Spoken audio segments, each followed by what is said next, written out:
Bismillahirrahmanirrahim. Assalamualaikum warahmatullahi wabarakatuh. Alhamdulillahirabbil alamin wassalatu wassalamu ala asyrofil anbiya wal mursalin sayyidina Muhammadin wa ala alihi washabbihi ajmain. Amma ba'du.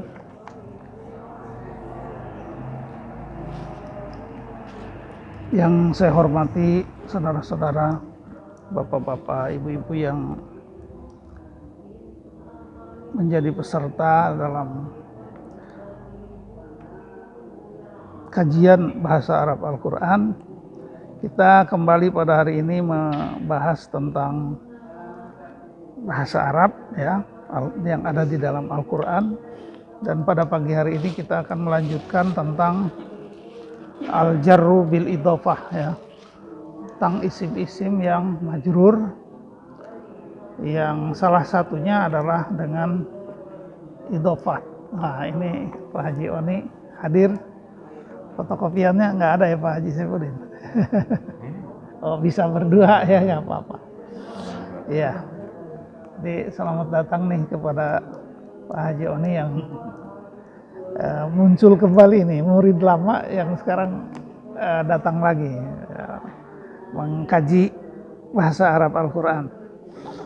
Kita sudah sampai kepada isim-isim yang majrur. Jadi pada minggu-minggu yang lalu isim itu ada yang marfu, ada yang mansub, dan ada yang majrur. Dan sekarang kita masuk ke isim yang majrur. Jadi yang marfu sama mansub udah selesai Pak ya. Yang mansub tuh banyak di surat An-Naba ya. Ya. Jadi mansub itu yang berbunyi a atau an gitu ya.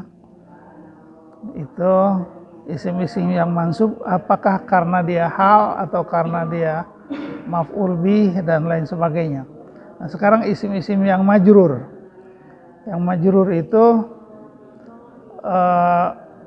isim karena didahului oleh huruf jar, maka dia majrur ya. Atau karena idhofat. Idhofat itu adalah isim yang digabung dengan isim yang lain ya. Kata benda digabung dengan kata benda yang lain, maka itu terjadilah proses idhofat. Proses idhofat artinya kata benda yang kedua itu posisinya majrur ya. Contohnya adalah baitun dengan Allah ya. Baitun itu rumah, Allah ya Allah. Rumah Allah itu, maka kata yang kedua dari idhofat itu harus majrur. Baitullahi. Jadi Allahi, nggak boleh Allahu. Tidak boleh dibaca baitullahu atau baitulloha. Yang benar adalah baitullahi gitu ya. Adapun kata yang pertama bait, boleh baitu, boleh baita, boleh baiti, itu tergantung posisinya di dalam kalimat. Kalau dia menjadi mubtada itu harus marfu. Hada baitullahi ya. Kalau bait di situ baitnya menjadi mubtada ya. Hada menjadi khobar. Hada mubtada, baitullah khobar. Baitunya menjadi khobar, Allahnya menjadi mudhof ilaih. Ada baitullahi ya. Kalau dalam posisi mansub, misalkan ra'aitu, saya melihat baita ya, karena baita menjadi maf'ul bih. Ra'aitu baitallahi gitu ya. Itu dalam baitnya dalam posisi mansub, sementara Allahi tetap majrur ya. Kalau contoh yang lain, marortu bi. Nah, saya melewati bi baitillahi. Jadi baitinya majrur, Allahinya majrur. Karena baitinya dipengaruhi oleh bi ya, huruf jar, maka baiti. Allahinya tetap majrur karena dia mudhof ilaih, begitu ya. Minggu lalu kita menjelaskan idhofat itu ada lafdiyah, ada idhofat maknawiyah. Idhofat lafdiyah mana dia? Idhofat lafdiyah ya, yang mudhofnya isim mustaq. Ya. Isim itu ada dua, ada isim mustaq, ada isim jamid ya. Isim mustaq itu isim yang bisa diubah menjadi bentuk-bentuk yang lain ya. Misalkan kafirun, kafirun isimnya mustaq. Karena apa? Karena ada bentuk-bentuk lain, ada fiilnya. Kafaro yakfuru kufron fahuwa kafirun, itu isim mustaq. Tapi kalau misalkan isim kata benda, baitun, samsun, komarun, itu isim jamid namanya. Jadi tidak ada mustaqnya. Baik, jadi sekarang idhofat maknawiyah.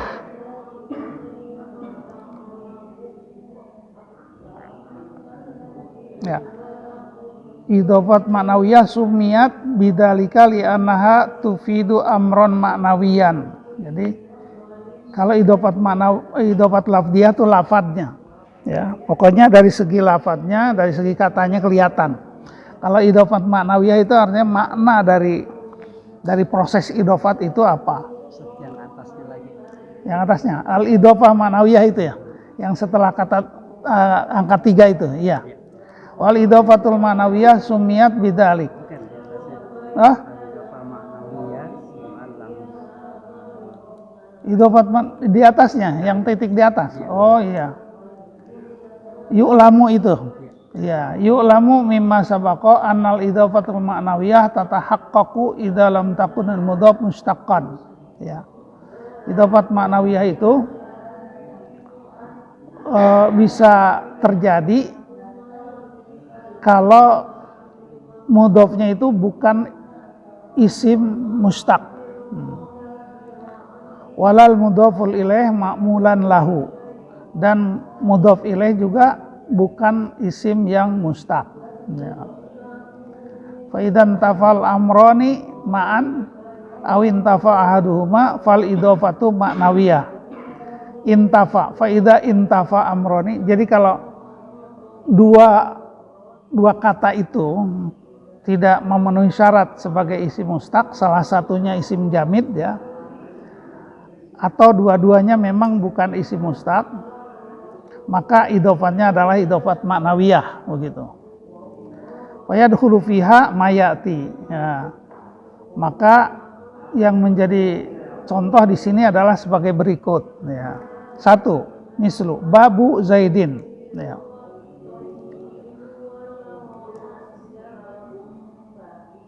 Babu Zaidin. Id itu karena itu ya, laisal mudhaf mustaqqon. Jadi mudhafnya bukan isi mustaq. Mudhafnya di sini apa? Bab. Kok di sini ya? Apa nanti dulu? Iya, bab itu kata babun artinya pintu kan. Jadi kata bab itu bukan isim mustaq, dia isim jamid. Maksudnya kata bab itu tidak bisa diubah ke dalam bentuk-bentuk fiil atau isim fa'il atau masdar. Pokoknya bab itu bab aja. Itu ya. Begitu juga Zaid. Jadi dua-duanya ini bukan isim mustaq ya. Zaidun juga nama orang ya. Nggak ada fiilnya, isim fa'il, masdar, fiil amar nggak ada. Pokoknya babu Zaidin dua-duanya itu adalah isim yang mustaq. Jadi baik babunnya itu bukan isim mustaq, walal mudhof ilaih. Mudhof ilaihnya juga bukan isim mustaq. Jadi begitu juga mudhof yang digabungkan dengan begitu juga mudhof ilaih yang digabungkan dengan mudhofnya Zaid gitu ya. Babu Zaidin itu masuk dalam idhofat lafdiyah karena dua-duanya bukan isim mustaq, begitu ya. 2. Mislu katibul madrasah. Katibul madrasah. Annahu wa in kana al mudhaf mustaqqan lakin mudhaf ilaih ghairu ma'mulun lahu ya. Katibun itu kata benda, isim. Dia isim mustaq ya. Isim mustaq. Maksudnya kata katibun itu ada kata-kata lain yang bisa disusun dari kata katibun. Bisa kataba, bisa yaktubu, bisa maktubun. Itu artinya dia bisa diubah dalam bentuk lain. Itu namanya isim mustaq. Katibul madrasah, ya. Mudhofnya mustaq, tetapi mudhof ilaihnya tidak, gitu. Madrasah. Sebetulnya madrasah itu masuk mustaq sih, tapi di sini digolongkan ke jamid ya. Madrasah itu kan dari kata darosa ya. Darosa ya terus darsa, bahwa dari madrasah jadi menjadi benda di situ. Madrasah itu tempat belajar. Katibul madrasah artinya katib itu sekretaris, madrasah itu sekolah. Jadi sekretaris sekolah. Jadi katibul madrasah itu digolongkan ke dalam golongan idhofat lafdiyah. Nomor 3, fathul babi. Jadi tadi nomor 2 itu mudhofnya mustaq, madrasahnya digolongkan ke dalam bukan mustaq. Nomor 3, fathul babi. Nah, fathul babi. Fathun itu artinya membuka pintu, babi pintu. Li'annal mudhaf ghairu mustaq bal huwa masdar. Bal huwa masdar mudhafun ilaih nanti dulu fathul babi. Mudhaf ghairu mustaq bal huwa masdaru mudhafun ila maf'ulihi.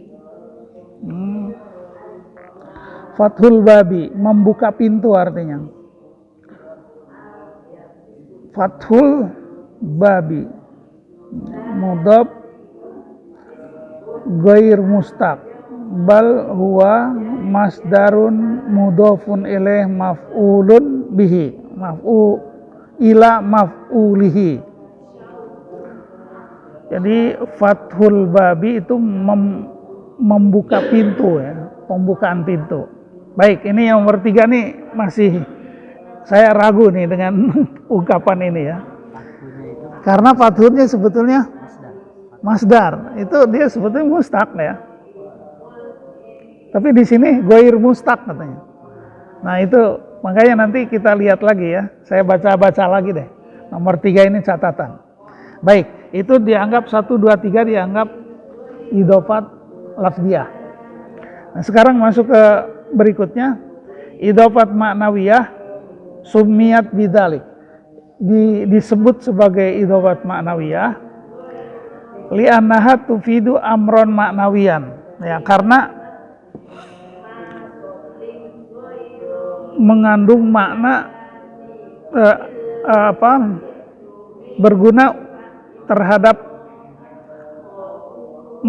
dari segi maknawi, yaitu ta'rif idza kana al-mudhaf ilaih ma'rifatan. Nah, sekarang masuk ke masalah ma'rifat dan nakirah gitu. Isim itu ada ma'rifat, ada nakirah. Nakirah itu tidak diketahui. Sekarang ma'rifat itu diketahui. Kalau dalam bahasa Inggris nakirah itu indefinite ya. Kalau ma'rifat itu definite. Nakirah itu masih umum.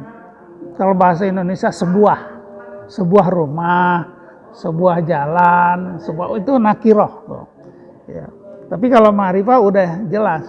Rumah itu, jalan itu ma'rifat. Nah, sekarang Daru Zaidin. Dar itu artinya rumah. Zaid artinya Zaid.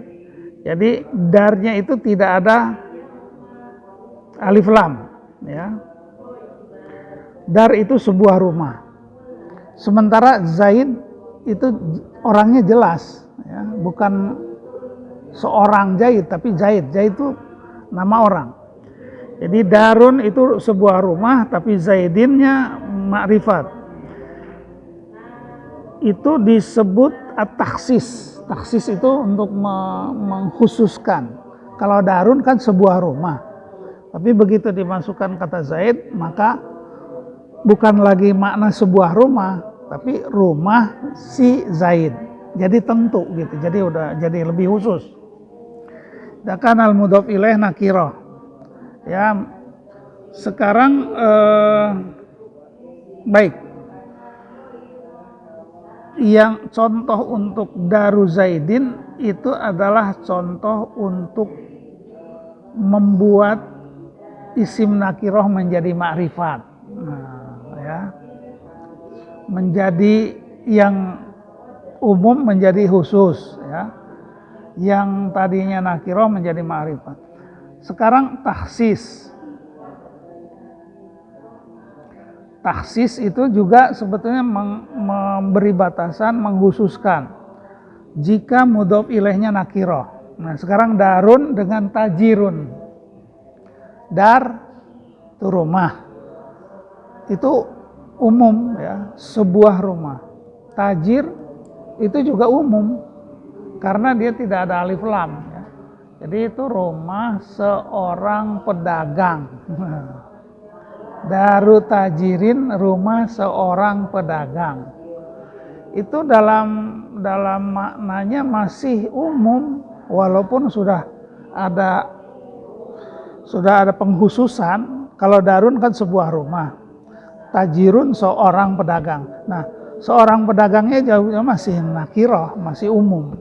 Tetapi dengan adanya proses idhofat dar dengan tajir, maka yang disebut rumah di situ adalah rumah seorang pedagang gitu.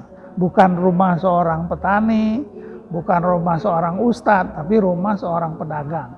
Ya, itu maksudnya mengkhususkan penggabungan antara dar dengan tajir.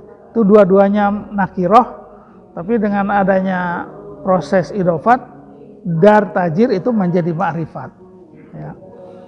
Kalau tadi daru Zaidin itu kan rumah si Zaid. Ya, rumah Zaid itu menunjukkan darnya nakirah, Zaidinnya ma'rifat. Kalau yang contoh yang kedua, darnya nakirah, tajirnya juga nakirah.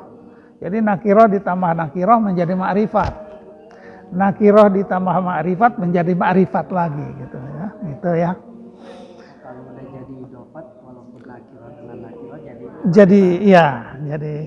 Jadi plus ditambah plus maka plus positif. Tapi ya itu, jadi kalau nakirah dengan ma'rifat jadi ma'rifat. Pokoknya namanya mudhof itu udah ma'rifat. Nama idhofat maksudnya. Idhofat itu ma'rifat. Jadi fungsi dari idhofah itu membuat sebuah kata penjara nakirah menjadi ma'rifat, menjadi lebih khusus, menjadi lebih tentu ya. Baik, sekarang paragraf berikutnya ya. Wa min nahiyatin ukhra, dan dari segi lain ya. Dari sisi lain, al idhofatul ma'nawiyah, yang disebut idhofat ma'nawiyah, imma antakuna ala makna min ya. Ada yang menjadi mengandung makna min itu dari ya. Ingkanal mudhofu ilaihi aslan lil mudhof ilaih.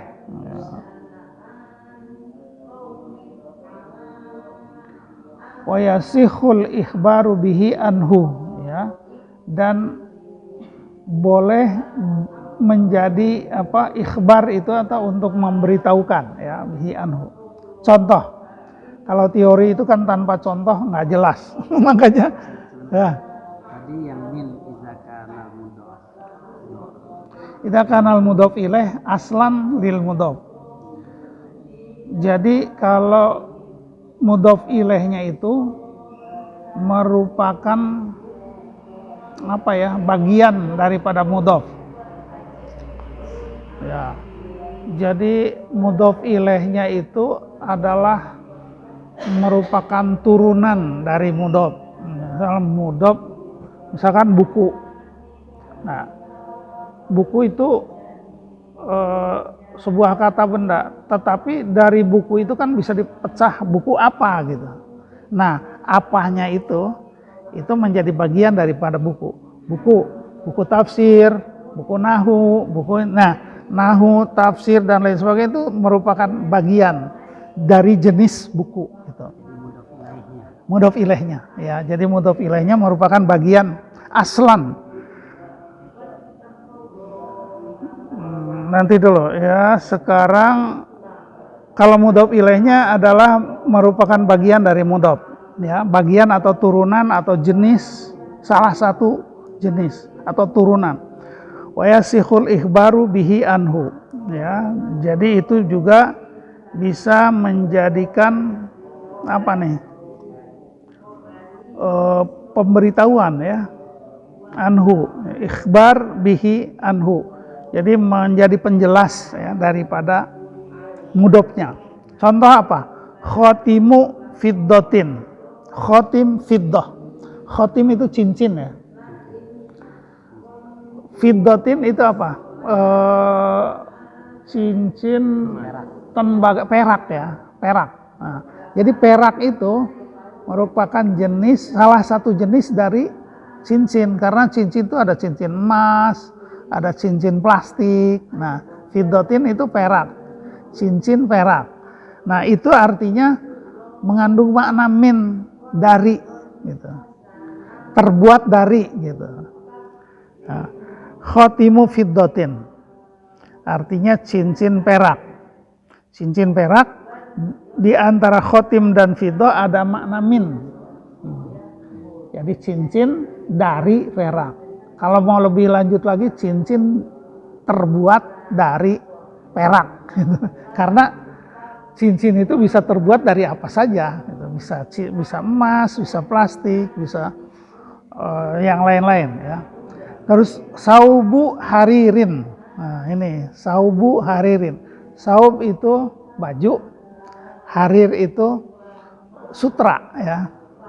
Saubu haririn. Nah, saub itu baju, harir itu merupakan bagian dari jenis mudhofnya.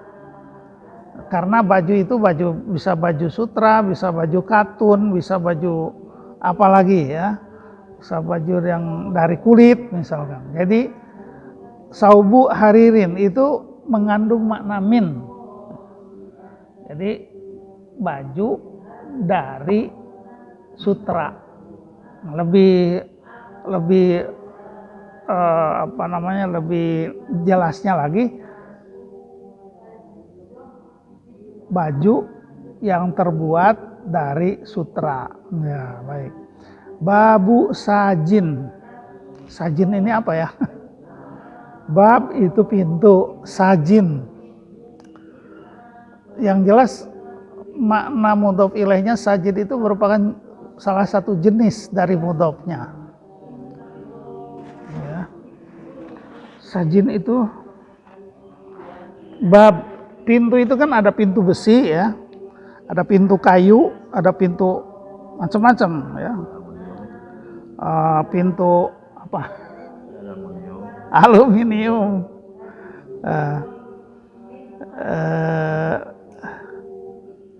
Mana dia kamus?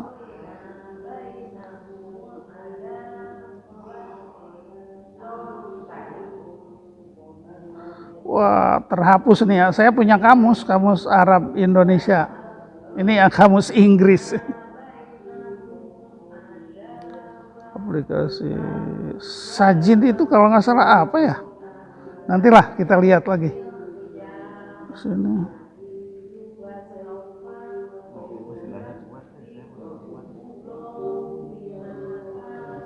Ya, pokoknya sajin itu kata benda, ya, digolongkan menjadi salah satu jenis daripada pintu. Wah, baik.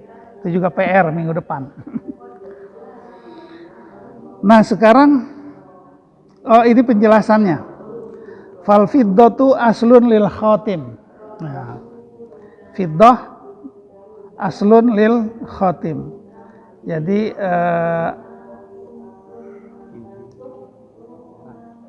perak itu asal dari cincin. Jadi cincinnya terbuat dari perak. Jadi dari perak bisa dibuat cincin, makalah terjadi khotimu fiddatin. Harir aslun lisaub. Ya. Sutra merupakan asal dari baju, ya. Jadi baju itu terbuat dari sutra, ya. Jadi sutranya itu yang membuat, maksudnya yang diubah menjadi baju, ya. Jadi saubu haririn. Saj aslun lil bab. Mungkin saj itu kayu barangkali, ya. Kita ini kan aja, saj itu kayu. Pintu dari kayu. Jadi sajun itu kayu, merupakan bahan yang menjadikan pintu gitu, ya. Nah, udah bel tuh. Wa yasihu antakul. Nah, boleh juga kita berkata, kamu berkata, hadal khotimu fiddatin, hadas saubu harirun, hadal babu sajun. Oh, tadi ikhbar itu artinya dijadikan khobar, ya.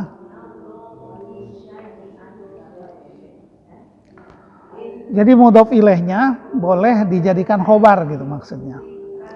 Kalau ada kata hada, sehingga kita berkata hadal khotimu fiddatun.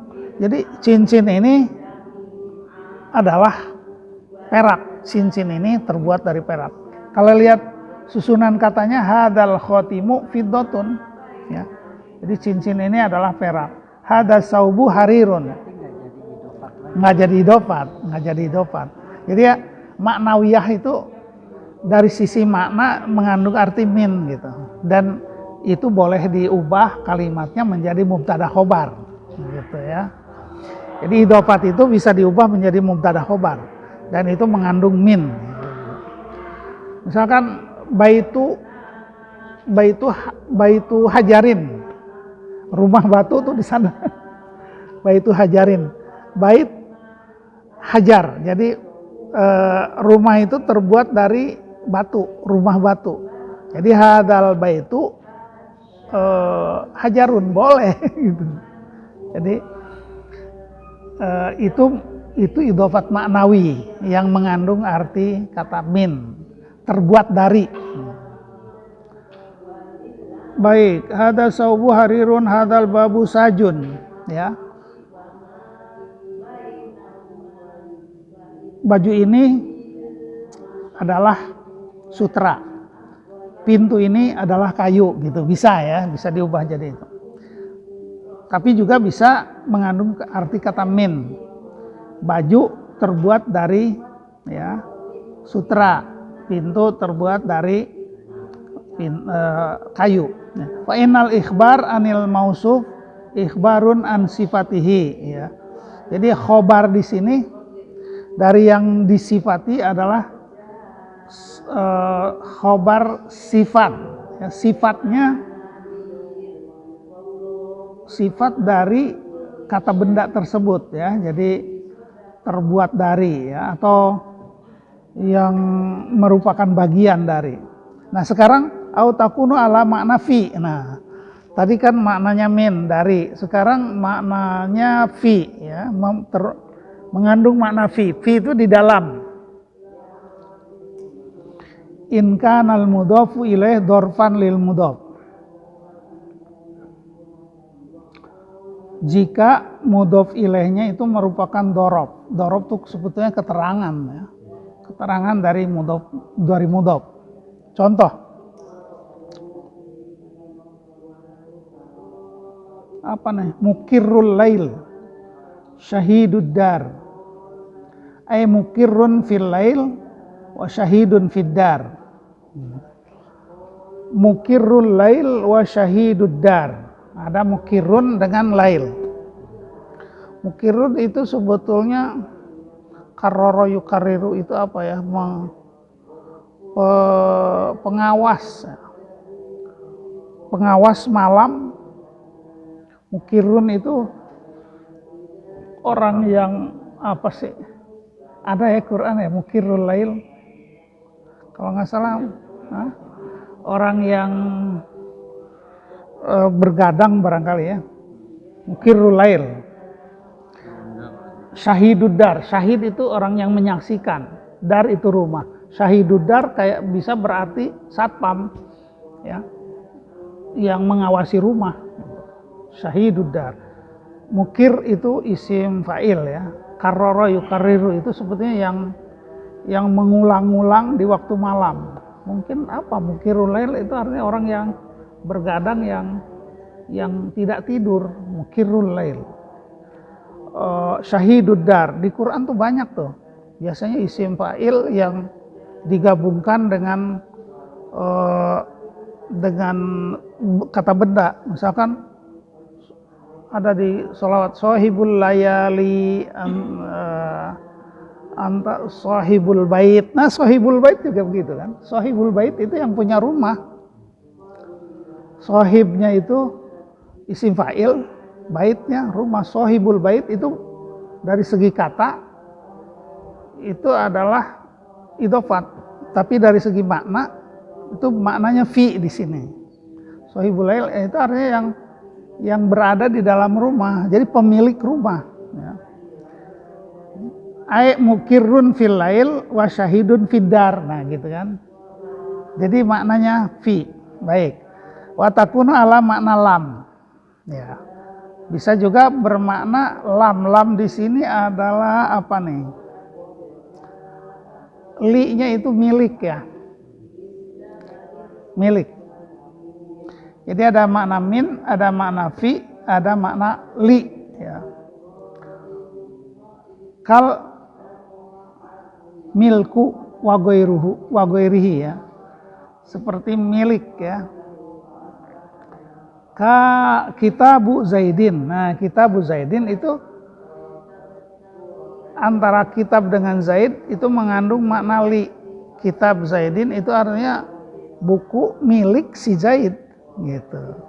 Buku Zaid, bukan buku di dalam Zaid, bukan. Kalau tadi kan syahidud dar itu artinya orang yang apa ya, syahid, bisa menyaksikan, bisa yang apa ya,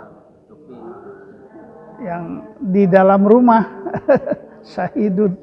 syahidud dar ya, yang bersaksi di dalam rumah, jadi yang melihat rumah ya, yang melihat di dalam rumah gitu. Tapi kalau Kitabu Zaidin itu artinya buku milik si Zaid. Sodiku Khalidin itu teman si Khalid, teman miliknya si Khalid. Jadi li, maknanya li ya. Lijamul Farisi, lijam itu apa? Tombak. Faris itu Farisi itu penunggang kuda ya. Nah, ai kitabun li Zaidin, sodikun li Khalidin, lijamun lil Farisi. Ya, Faris ya, penunggang kuda. Lijam itu kalau nggak salah tali ya, tali milik si penunggang kuda gitu, lijamul fursi. Nah, jadi keterangan idhofat ma'nawiyah itu adalah yang mengandung makna, bisa maknanya mengandung dari atau asal, yang terbuat dari gitu ya. Bisa yang mengandung makna fi, artinya ada di dalam. Bisa mengandung li, artinya milik. Nah, itu idhofat. Secara harfiah dia tidak muncul, tapi secara makna itu harus dimunculkan. Ya, walaupun dalam terjemahan juga kadang-kadang memang tidak muncul, tapi dalam benak kita rumah Zaid, ini rumah Zaid, pasti dalam benak kita bukan rumah ada di si Zaid, bukan, tapi rumah milik gitu Zaid. Sohibul layali gitu misalnya. Sohibul layali. Di dalam puisi itu kan ada yang pemilik malam, itu berarti Tuhan ya di situ. Sohibul layali, yang memiliki. Ada yang di sini syahidudar. Mungkin nanti akan kita ketemu dengan kata-kata seperti ini. Dan maknanya bisa di sini dijelaskan ada 3 makna. Bisa mengandung makna dari, ya, bisa mengandung makna fi, bisa mengandung makna lam, li, ya. Bisa mengandung makna dari, bisa mengandung makna di dalam, bisa mengandung makna milik. Itu idhofat maknawiyah, ya, dari segi makna. Kalau dari segi lafadz pengucapan ya tetap berlaku ya, mudhof ilaih itu harus majrur gitu. Tapi kalau masuk ke dalam makna itu artinya terjemahan, ya, dalam terjemahannya. Baik, mungkin sampai di sini dulu ya. Kita udah selesai, kita membahas idhofat maknawiyah ya. Mudah-mudahan ada manfaatnya. Mohon maaf kalau ada kekurangan dan kesalahan. Isim ini kita udah selesai ya. Udah selesai. Marfu, mansub sama jar. Iya, baik. Itu mengenai isim. Nah, karena nanti akan bersambung Fiil. mengenai fiil. Ya, fiil juga seperti itu. Hanya fiil itu kan lebih banyak ya. Fiil itu bisa fiil madi, mudhari, fiil amar, itu 3 macam.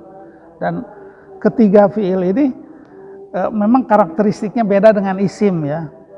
Dalam hal marfu, mansub dan majrurnya. Nanti kita lihat. Kalau fiil madi itu umumnya mabni, ada istilah lagi mabni dan mu'rab. Mabni itu udah pokoknya seperti itu aja, nggak bisa di-i'rab lagi. Tapi kalau mu'rab ya artinya jelas posisinya dalam susunan kalimat itu dia menjadi apa.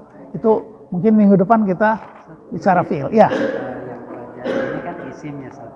Isim kemarin ada yang marfu, ada yang mansub, ada yang majrur. Tapi nggak pernah isim itu terjadi madzum ya. Oh iya. Jadi itulah karakteristiknya beda. Jadi kalau isim itu marfu, mansub, majrur. Kalau fiil marfu, mansub dan majzum. Jadi fiil tidak ada Kasroh. majrur, tidak ada kasroh. Dan sementara kalau isim tidak ada jazam gitu ya. Baik. Jadi minggu depan mungkin fiil ya. Mungkin nanti ada yang harus di copy nih. Kalau ada nanti saya kopiin Ustaz. Saya udah susun sih, ada tapi belum di copy, belum ada di sini ya. Kalau ada saya kopiin. Iya, nanti mungkin minggu depan. Nanti dulu. Ini mungkin. Oh, bukan.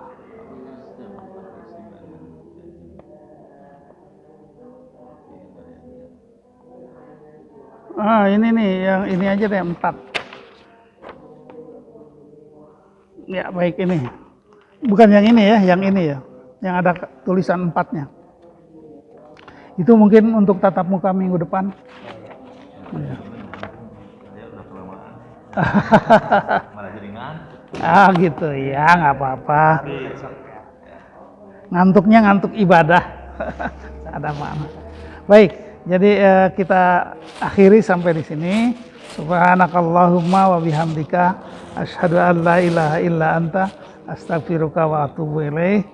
Wassalamualaikum warahmatullahi wabarakatuh. Ya.